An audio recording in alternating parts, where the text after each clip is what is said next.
भक्तजनों, भक्ति स्टेटस में आपका स्वागत है। आज शुक्रवार के दिन संतोषी माता की व्रत कथा के बारे में वर्णन करते हैं। 21 फरवरी। माता की व्रत कथा की विधि। संतोषी माता के पिता गणेश, माता रिधि सीति, धन धान्य सोना चांदी मोती मूंगा रत्नों से भरा परिवार। पिता गणपति की दुलार भरी कमाई, दरिद्रता दूर, कलह का नाश, सुख शांति का प्रकाश। बालकों की फुलवारी, धंधे में मुनाफे भरी कमाई, मन की कामना पूर्ण, शौक विपत्ति चिंता सब दूर। संतोषी माता का लो नाम, जिससे बन जाए सारे काम। बोलो संतोषी माता की जय।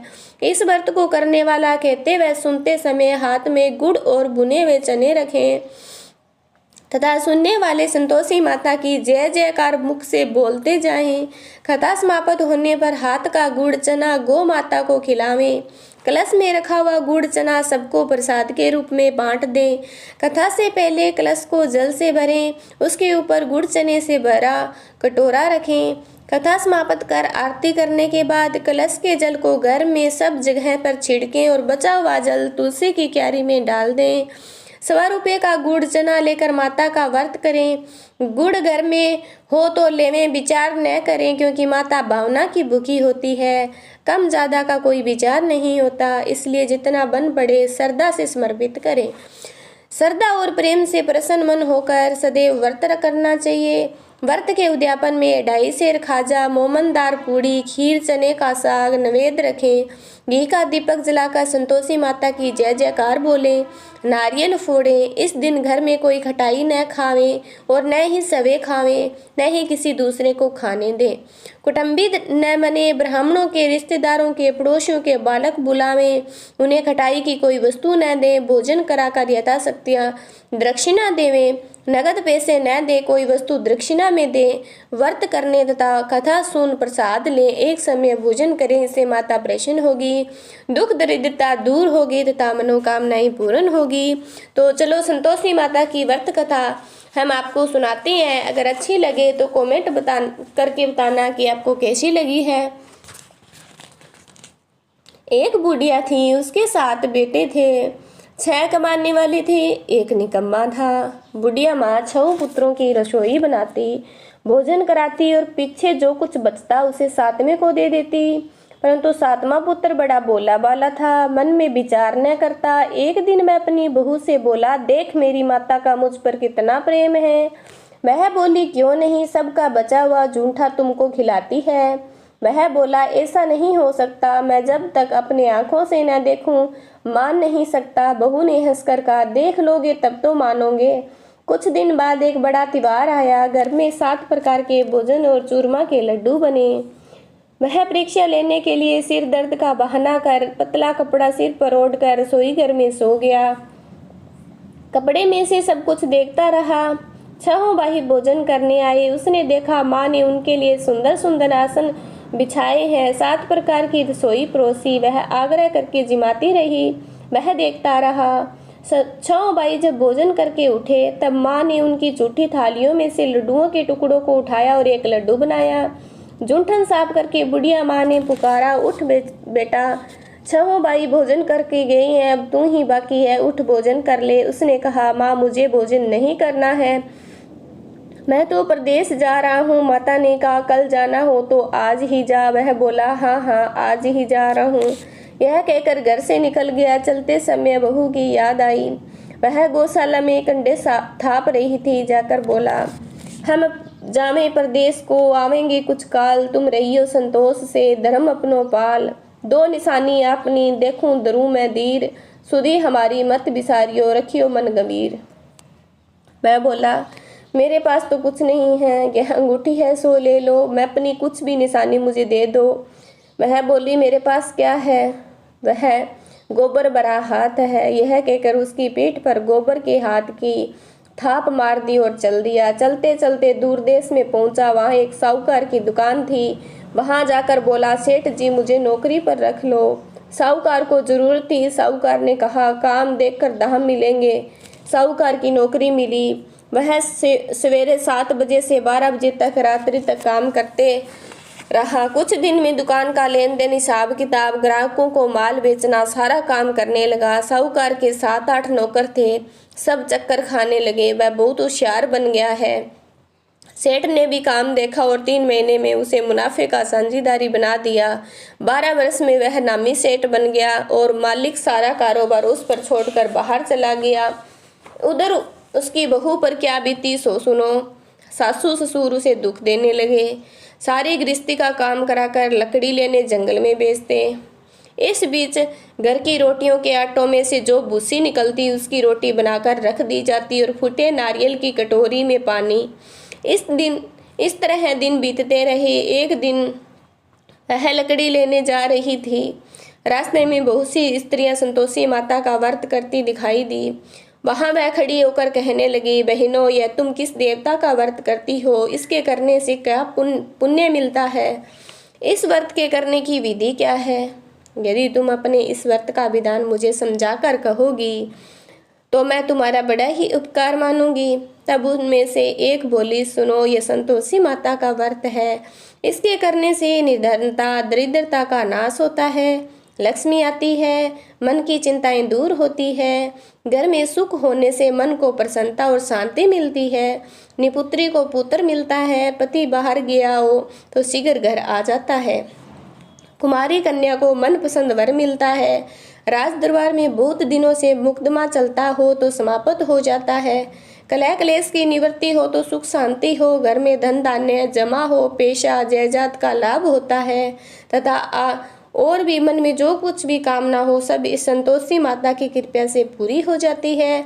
इसमें संदेह नहीं है। वह पूछने लगी, यह व्रत कैसे किया जावे?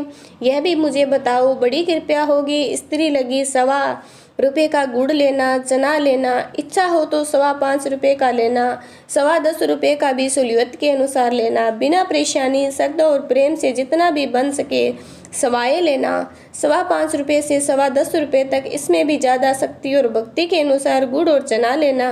हर शुक्रवार को निराहार कथा सुनना और कहना, इसके बीच कर्म टूटे नहीं। लगातार नियम का पालन करना। सुनने वाला कोई न मिले तो घी का दीपक जलाकर उसके आगे और जल के पात्र को रखकर कथा कहना। नियम न टूटे जब तक कार्य सिद्ध न हो।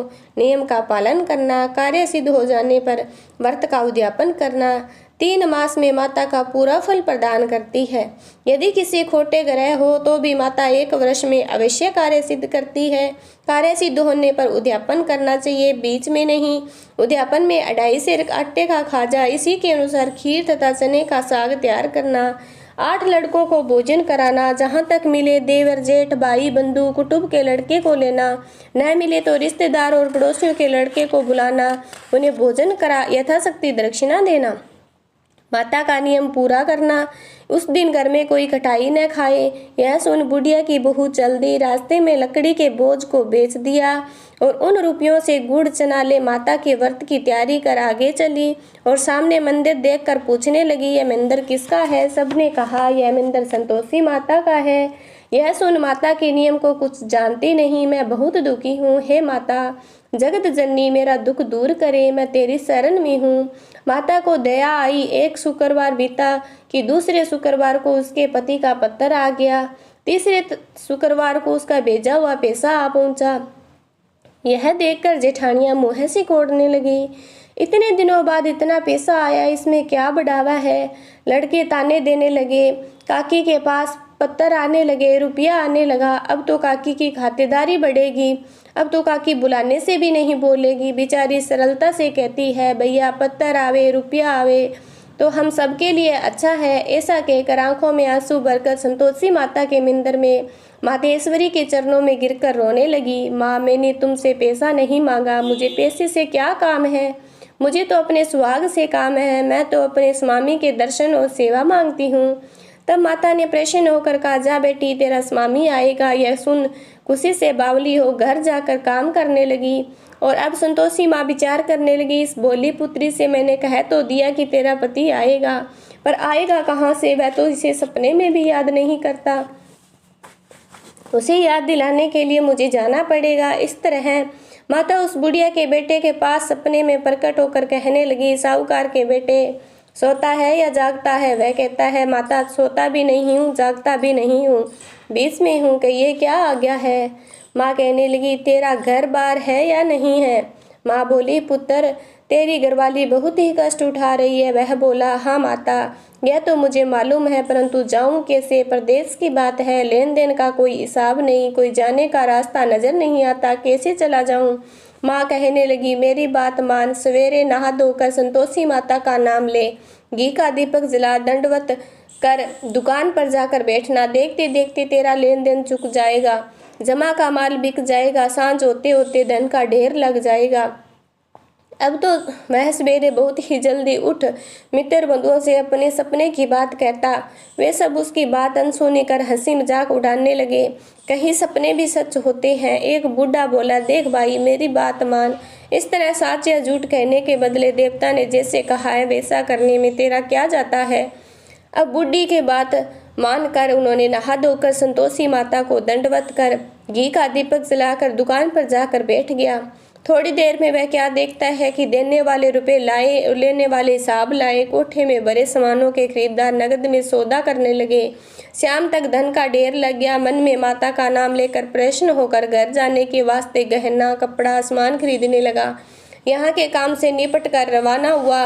उधर उसकी बहू बेचारी जंगल में लकड़ी लेने जाती है। लौटते वक्त माता जी के मंदिर पर विश्राम करती है। वह तो उसका रोज रुकने का स्थान ठहरा।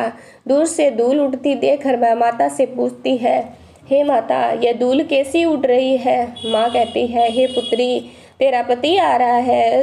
अब तू ऐसा कर, लकड़ियों के 3 बोझ बना ले, एक नदी के किनारे रख, दूसरा मंदिर में, तीसरा सिर पर रख। तेरे पति को लकड़ी का गट्ठा देकर मोह पैदा होगा। वह यहाँ रुकेगा, नाश्ता पानी बनाकर खाकर और माँ से मिलने जाएगा। तू लकड़ी का बोझ उठाकर जाना और बीच में चौक में गट्ठा डालकर 3 आवाजें जोर से लगाना। लो सासू जी, लकड़ियों का गट्ठा लो, भुस्से की रोटी दो, नारियल के खोपड़े में पानी दो, आज कौन मेहमान आया है? माँ की बात सुनकर बहुत अच्छा माता जी कहकर प्रसन्न मन हो लकड़ियों के 3 गट्ठे ले आई। एक नदी के तट पर, एक माता के मंदिर में। इतने में ही वह मुसाफिर आ पहुंचा। सूखी लकड़ी देखकर उसकी इच्छा हुई कि अब यहाँ निवास करें और भोजन बनाकर खा पी कर गांव को चले। इसी प्रकार भोजन बना विश्राम ले गांव को गया। उसी समय बहू सिर पर लकड़ी का गट्ठा लिए आती है। उसे आंगन में डाल जोर से 3 आवाजें देती है, लो सासू जी, लकड़ी का गट्ठा लो, भुस्से की रोटी दो, नारियल के खोपड़े में पानी दो, आज कौन सा मेहमान आया है? यह सुनकर उसकी सास अपने दिए हुए कष्टों को बुलाने हेतु कहती है, बहू ऐसा क्यों कहती हो? तेरा पति ही तो आया है, आ बैठ, मीठा बात खा, कपड़े गहने पहन। इतने में आवाज सुनकर स्वामी बाहर आता है और अंगूठी देख व्याकुल हो जाता है। माँ से पूछता है, यह कौन है? माँ कहती है, बेटा, यह तेरी बहू है। आज 12 वर्ष हो गए हैं जब से तू गया है। तब से सारे गांव में जानवर की तरह भटकती फिरती है। काम काज घर का करती नहीं, 4 समय आकर खाती है। अब तुझे देखकर भूसे की रोटी और नारियल के खोपड़े में पानी मांग रही है। वह लज्जित होकर बोला, ठीक है माँ, मैंने इसे भी देखा है, तुम्हें भी। अब मुझे दूसरे घर की चाबी दो, मैं उसी में रहूंगा। ठीक है बेटा, जैसी तेरी मर्जी। यह कहकर माँ ने चाबी का गुच्छा पटक दिया। उसने चाबी का गुच्छा लेकर दूसरे कमरे को खोलकर सारा सामान जमाया। एक दिन में वहां जाकर राजा के महल जैसा ठाट बाट बना दिया। अब क्या था, वह सुख भोगने लगी। तत्पश्चात अगला शुक्रवार आया। उसने अपने पति से कहा, मुझे माता का उद्यापन करना है। उसका पति बोला, बहुत अच्छा, खुशी से कर लो। तुरंत ही उसका उद्यापन की तैयारी करने लगी। जेठ के लड़के को भोजन के लिए कहने लगी। उसने मंजूर किया कि परंतु पीछे जिठानी अपने बच्चों को सिखलाती, देखो रे, भोजन के समय सब लोग खटाई मांगना, जिससे उसका उद्यापन पूरा न हो सके। लड़के जिमने गए, खीर पेट भरकर खाई, परंतु बात याद आते ही कहने लगे, हमें कुछ खटाई खाने को दे दो। खीर खाना में बाता नहीं है, देखकर अरुचि होती है। लड़के उठ खड़े हुए, बोले, पैसे लाओ। बोली बहू कुछ जानती न थी, उन्हें 100 पैसे दे दिए। लड़की उसी समय उठकर इमली लेने खाने लगी। यह देखकर बहू पर माता जी ने कोप किया। राजा के दूत उसके पति को पकड़कर ले गए। जेठ जिठानी मनमाने खोटे वचन कहने लगे। लूट लूट कर धन इकट्ठा कर लाया था, सो राजा के दूत उसे पकड़ कर ले गए। अब सब मालूम हो जाएगा जब जेल की रोटी खाएगा। बहू से ये वचन सहन नहीं हुए, रोती रोती माता के मंदिर में गई। कहने लगी, माता तुमने ये क्या किया है, हंसाकर क्यों रुलाने लगी हो। माता बोली, पुत्री मैंने उद्यापन करके मेरा व्रत भंग किया है, इतनी जल्दी सब बातें भुला दी। वह कहने लगी, माता भूली तो नहीं हूँ, न ही कुछ अपराध किया है, मुझे तो लड़कों ने भूल से ही दे दिए थे, मैंने भूल से उसे पैसे दे दिए थे, मुझे क्षमा करो माँ। माँ बोली, अब भूल मत करना। वह बोली, अब भूल नहीं होगी, अब बताओ वह कैसे आवेंगे। माँ बोली, पुत्री जा, तेरा पति तुझे रास्ते में आता मिलेगा। वह निकली, रास्ते में पति आता मिला। उसने पूछा, तुम कहाँ गए थे। वह कहने लगा, इतना धन जो कमाया था उसका टैक्स राजा ने मांगा था, वह भरने गया था। वह परेशान हो बोली, भला हुआ, अब घर चलो। कुछ दिन बाद फिर शुक्रवार आया। वह बोली, मुझे माता का उद्यापन करना है। पति ने कहा, करो। वह फिर जेठ के लड़कों से भोजन को कहने के लिए गई। जेठानी ने एक दो बातें सुनाई, लड़कों को सिखा दिया कि तुम लोग पहले खटाई मांगना। लड़के खाना खाने से पहले ही कहने लगे, हमें खीर खाना भाता नहीं है, जी बिगड़ता है, कुछ खटाई खाने को दे दो। बहू बोली, खटाई खाने को नहीं मिलेगी, खाना हो तो खाओ। यह कहकर ब्राह्मणों के लड़के को बुलाकर भोजन कराने लगी। यथाशक्ति दक्षिणा की जगह एक एक फल होने दिया। इससे संतोषी माता प्रसन्न हो गई। माता की कृपा होते ही 9वें मास उसको चंद्रमा के समान सुंदर पुत्र प्राप्त हुआ। पुत्र को लेकर प्रतिदिन माता जी के मंदिर में जाने लगी। माता ने सोचा कि वह तो रोज ही आती है, आज क्यों न मैं उसके घर में चलूं, इसका आसरा देखूं तो सही। यह विचार करके माता ने भयानक रूप बनाया। गुड़ और चने से सना मुख, ऊपर से सूंड के समान होठ, उस पर मक्खियां बिन बिना रही थी। देहरी में पैर रखते ही उसकी सांस चिल्लाई, देखो रे, कोई चुड़ैल डाकिन चली आ रही है, लड़कों इसे भगाओ नहीं तो किसी को खा जाएगी। लड़के डरने लगे, चिल्लाकर खिड़की बंद करने लगे। बहू रोशन सावधान से देख रही थी, प्रसन्नता से पगली होकर चिल्लाने लगी, आज मेरी माता मेरे घर आई है। यह कहकर बच्चे को दूध पिलाने से हटाती है। इससे इतने में सास का क्रोध फूट पड़ा, मेरी बहू इसको देखकर कैसी उतावली हुई है जो बच्चे को पटक दिया। इतने में माँ के प्रताप से जहाँ देखा वहाँ लड़के ही लड़के नजर आने लगे। बहू बोली, माँ जी मैं जिसका व्रत करती हूँ वही संतोषी माता है। इतना कहकर झट से सारे घर के किवाड़ खोल दिए। सबने माता के चरण पकड़ लिए, विनती कर कहने लगे, हे माते, हम मूर्ख हैं, हम अज्ञानी हैं, तुम्हारे व्रत की विधि हम नहीं जानते, तुम्हारा व्रत भंग कर हमने बड़ा अपराध किया है। हे माता, आप हमारा अपराध को क्षमा करो। इस प्रकार माता प्रसन्न हुई। हे माता, बहू को जैसा फल दिया वैसा सबको देना, जो यह कथा कहे या सुने उसका मनोरथ पूर्ण हो। बोलो संतोषी माता की जय। ग्रंथ करोड़न में कहा है, यह सबका सार, ब्रह्मा सत्य जग झूठ है, जीवन ही ब्रह्मा निराहार। जीवन से जीवत जगत, माता खेलत खेल, ब्रह्मा रूप पहचान लो, कटे जगत की जेल। जैसी मनोकामनाएं उनकी पूर्ण की वैसी हमारी करना संतोषी माता। और ये वीडियो आपको कैसी लगी है तो कमेंट करके बताना।